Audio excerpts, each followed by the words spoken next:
Hey guys, this is National Master Kevin Yang back at it with another video. So of course this video is going to be talking about what is the hardest part of the game, what I consider the hardest part of the game.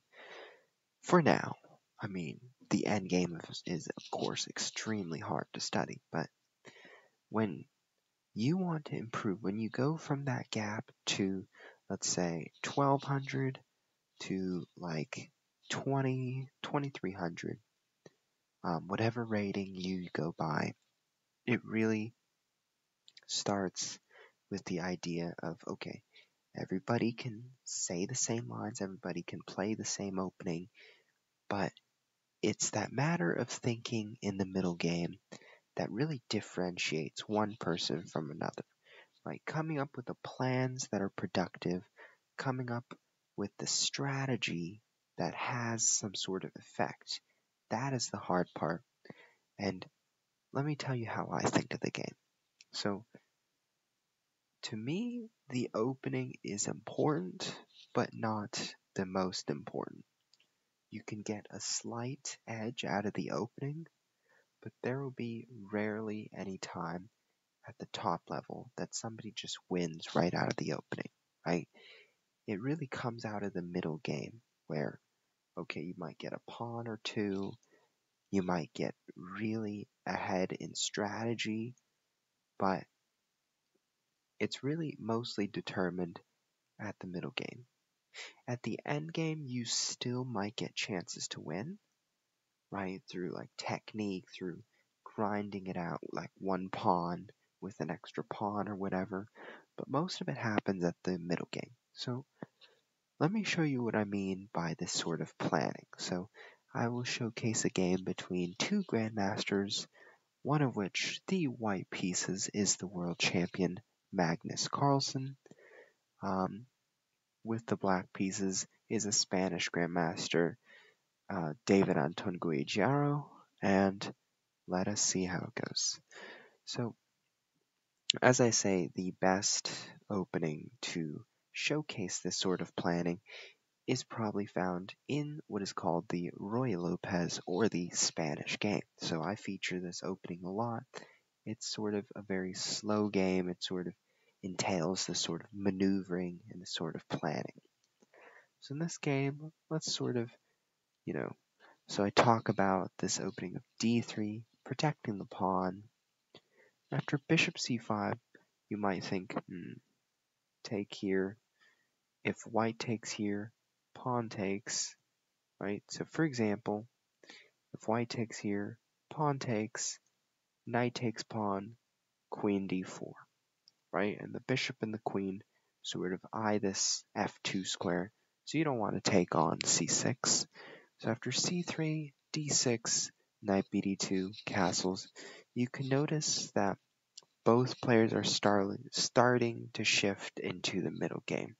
They're making preparations, right? So our world champion Magnus Carlsen plays the move knight f1. Now you might think, why? Why is he moving a knight onto the back rank? Looks so bad. Why? Right? Why? Now the goal is to bring this knight here, knight to g3, knight to h4, knight to f5. So the goal is to have two knights on f5. So bring the knight to g3, bring the knight to h4, bring the knight to f5. That is the optimal goal.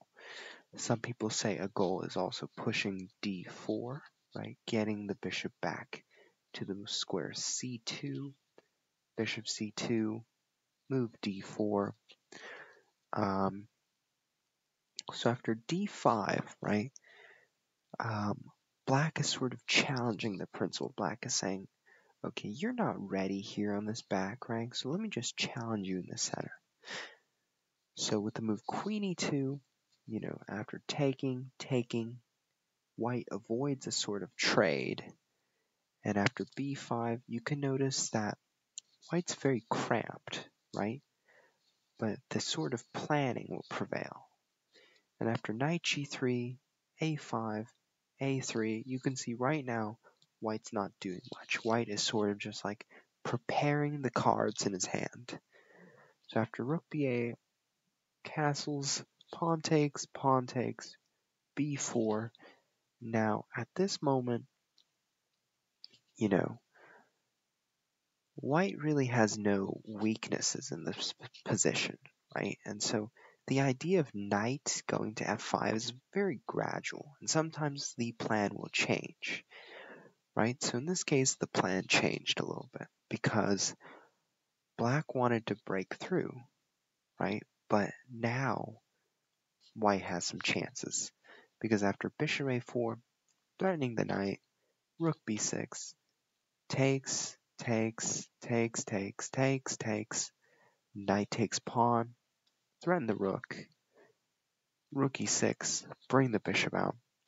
And you can notice that white obtains this optimal decision, or this optimal placement, right? Knight on f5, knight on e5, and you'll sort of recognize that was as a result of bringing the knight from the other side of the board all the way to f5, right? So you'll see that there was this gradual planning and eventually it was achieved.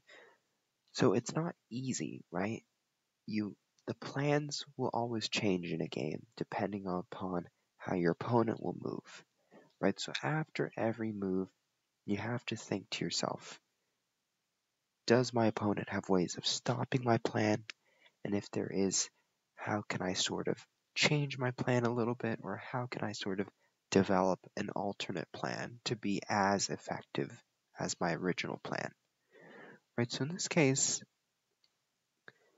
white's goal is to really solidify this center, and this plan sort of shifts because it's no longer about the king side anymore. It's about keeping the center and sort of using this queen side as an attack onto the king side. So now there's this brilliant blow. Bishop takes, king takes, queen g4, and look at that, the coordination between the queen and the rook, and white starts to slowly advance, and you'll see that in a few moves, white uses the positional prowess, infiltrates the position, and it's a good game. So you can see that throughout this planning, it wasn't just because of, a few mistakes on Mr. Anton Guijaro's part. It was a result of all this knight f1, knight g3, keeping the bishop at bay of this pawn, keeping the tension in the center. It was all of that that really made Magnus Carlsen's day at the office much easier. And especially with this pawn, it just helped Carlsen really establish his initiative in the center. And if you want to think about better ways to plan, it's really all comes down to looking at the position and looking at a few factors. One is, okay, my opponent is playing with this sort of strategy. Where can I attack? And instinctively you think, okay, you could go king side, you could get your knight on f5, you could play your pawn to a4 and maybe go for weakening the queen side as well. And you also sort of think of, okay, where do I place my pieces? Where's the dream ideal location, right?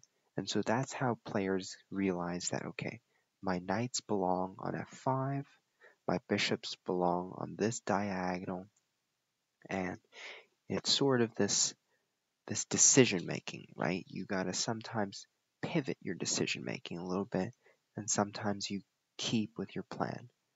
But all in all, it's really this sort of, do you stick with your plan? Do you go with your plan? Are there any disruptions in your plan? And those that can change their plan to maybe find better plans are at an advantage. And so, thank you for listening. Hope this helped, and hopefully your planning and strategy will be even better.